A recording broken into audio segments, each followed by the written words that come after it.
Hi, I'm Daniel Muldoon with Muldoon Associates, and today I'm going to be talking to you about sewer backups. A couple things you need to know about sewer backups. Many times they are not covered by your insurance, so you'll want to check with your insurance company and make sure that you have a black water backup rider policy, because they get very expensive. Due to the sewage that's in the water when it's backed up, it infects carpet and carries all kinds of bacteria and disease and filth along with it.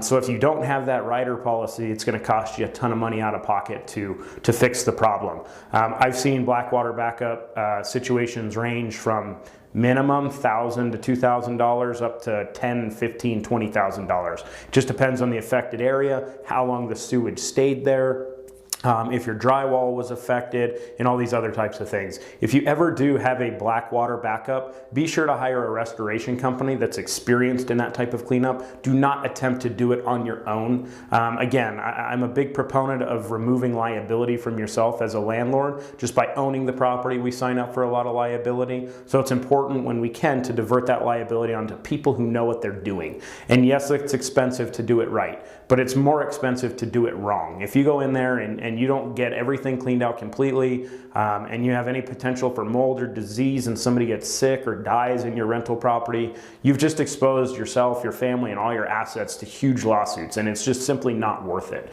So make sure that you do your due diligence, find a company that's experienced in it, and get it done correctly and get it done quickly.